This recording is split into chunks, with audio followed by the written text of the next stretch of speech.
A partir de agora, os estabelecimentos de Mato Grosso não poderão proibir as mães de amamentarem os filhos. A Lei 10.394, que regulamenta a questão, foi publicada no Diário Oficial do Estado, que circulou no dia 20 de abril e foi publicada nesta quarta-feira. Após matéria original apresentar um erro, os estabelecimentos que descumprirem a regra poderão ser multados em até R$50 mil. A lei servirá para locais coletivos de acesso público e ainda lugares privados como bares, restaurantes e casas de show. Está na Bíblia, no capítulo 1, versículo 28 de Gênesis. Crescei e multiplicai e toma conta do mundo. Mas a infertilidade afeta 20% dos casais em idade produtiva. Isso representa cerca de 15 milhões de casais no Brasil. E as causas podem estar na mulher, no homem ou em ambos. E para falar um pouco mais sobre este assunto, nós vamos conversar a partir de agora com o Dr. Lourival Rodrigues, PhD em reprodução humana. Boa noite, Dr. Lourival. Que alegria te rever. O prazer é meu. É com satisfação que eu estou aqui para falar sobre esse assunto. Pois é, como a gente falou, a preocupação do homem e da mulher com a reprodução vem bem desde os primórdios dos tempos. Está lá na Bíblia, em Gênesis. A reprodução humana hoje, nós temos atalhos para facilitá-la? Então, a Sara foi a primeira mulher da Bíblia, né? Que se refere que tinha infertilidade. Ela, esposa de Abraão, e que só veio a ter filho aos 91 anos. E então de lá depois veio Rebeca e outras mulheres bíblicas, né? Tiveram dificuldade para engravidar.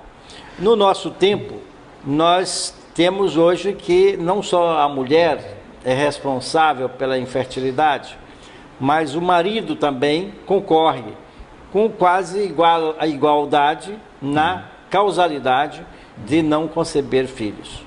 Agora, doutor Lourival, quais são os tipos de tratamento mais utilizados hoje para a gente evitar essa dificuldade?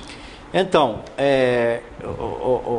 vai desde um tratamento simples, porque às vezes o casal tem um problema que não é muito grave, é apenas um desarranjo hormonal, uma disovulia, uma alteração fisiológica da produção do óvulo ou do próprio espermatozoide. Mas hoje nós temos uma tecnologia muito avançada, aliás a medicina avançou muito nesse campo, talvez foi uma das partes da medicina que mais avançou nas últimas décadas. Então nós dispomos hoje da fertilização in vitro com a própria injeção de um espermatozoide no óvulo, coisa que há 20 anos não se pensava nisto. E também os tratamentos em que nós buscamos identificar qual é o embrião geneticamente saudável, o embrião geneticamente sadio. Esse embrião, então, ao transferir para o útero da mãe, gera, então, um bebê saudável sem nenhum problema de doença hereditária. Eu lembro que a gente evoluiu bastante.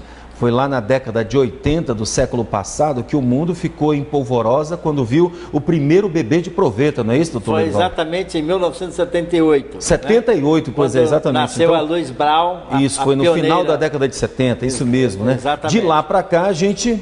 de lá para cá, só para você ter uma ideia, Elias, para ele conseguir, o doutor conseguir essa gravidez, ele teve que utilizar várias ovulações em que ele pegava apenas um óvulo dela, correto? Então, para se conseguir isso, houve muitas dificuldades. Depois se percebeu que se fizesse a mulher ovular vários óvulos de uma vez, então aumentaria muito a chance dela engravidar. Daí, então, descobriu-se o mapa da mina, e aí hoje nós temos milhões, muitos milhões de crianças nascidas com essa tecnologia. E qual é a diferença entre a fertilização in vitro convencional? Então, a fertilização in vitro é aquela onde a gente colhe o óvulo da mulher e coloca o sêmen do marido para fertilizar naturalmente ali no laboratório. Esta é a convencional. E a TOP, que é a fertilização in vitro com injeção intracitoplasmática de espermatozoide, nós pegamos o óvulo e injetamos um espermatozoide nele. Ao invés de deixar que ele penetre no óvulo espontaneamente, nós já fazemos diretamente a injeção de um espermatozoide. E esse foi um boom da tecnologia que avançou muito, porque muitos casais, o sêmen, mesmo colocando junto com o óvulo, não era capaz de fecundar. Então alguém teve uma ideia, falou, vamos injetar o espermatozoide no óvulo. E com isso deu certo. E hoje, praticamente, nós só fazemos assim. Fazemos essa tecnologia chamada injeção intracitoplasmática do espermatozoide. Qual é o perfil das pessoas que procuram esse tipo de tratamento? Elias, nós temos um perfil hoje, você sabe que ainda é um tratamento caro, né? Embora os custos diminuíram bastante nas últimas décadas, nos últimos anos, mas é ainda um tratamento que ainda sai caro para alguns pacientes. Então hoje nós temos, são professores, são advogados, médicos, odontólogos, enfim, nós temos um grupo de pacientes com um poder aquisitivo maior para fazer frente aos custos do tratamento. Embora esse custo já tenha reduzido bastante em relação a 10 anos atrás. Doutor Lorival, ainda existe essa questão da idade ideal para a mulher engravidar? Ah, sem dúvida. O ideal para a mulher engravidar naturalmente é entre os 20 e os 35 anos. Depois dos 35 anos, reduz muito a capacidade dela produzir óvulos de boa qualidade. E com isso reduz também a chance dela engravidar. Então, se uma mulher pretende fazer sua família, procure engravidar entre os 20 e os 35, porque essa é a idade ideal. Depois disso, ela já começa a ter dificuldade e aí já começa a sair caro a questão da gravidez. Depois dos 40 anos é mais perigoso? Não é. Qual é aquela idade máxima que o senhor diria, olha, Elias, o limite, na minha opinião, de segurança é esta? Não, Elias, na nossa clínica nós tratamos até os 45 anos. Tratamos até os 60, porém, com os próprios óvulos, até os 45. Depois dos 45, ela não produz mais óvulo. E aí a chance de engravidar é muito pequena. Depois dos 40, nós conseguimos gravidez, mas as taxas são bastante reduzidas. Então, às vezes, precisam repetir 1, 2, 3 vezes o tratamento para se conseguir gravidez. E fica caro. Depois dos 45 anos, nós adotamos o seguinte princípio. Pegamos um óvulo de uma doadora e fecundamos com o óvulo dessa mulher que ainda quer ter um filho. E aí introduzimos o embrião dentro do seu útero e a gravidez continua naturalmente. E o homem engravida até que idade? Nós temos esse privilégio, né? Exatamente. Até os 100 anos o homem pode conseguir gravidez.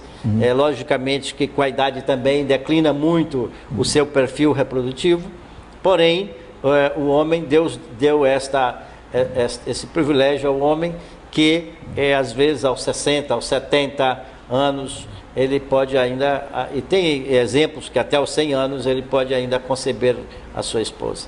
Quando é que o casal tem que se preocupar com esse assunto, infertilidade? Perfeitamente.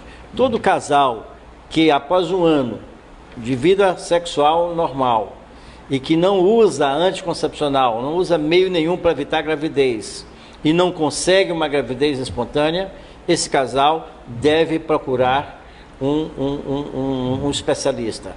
Isto se a mulher tiver menos de 35 anos. Se tiver acima de 35 anos, 6 meses já é o limite. Se em 6 meses não engravidar, procure um especialista, porque ela pode estar fadada a não conseguir filhos naturalmente. E aí o especialista vai então identificar qual é esse fator, se está com o marido, se está na esposa, e trata e oferece uma tecnologia dessas que nós acabamos de falar. Doutor Lorival, que alegria te reencontrar e muito obrigado por esclarecer um assunto desse tão importante. O prazer é todo meu, estamos sempre às suas ordens. Muito bem.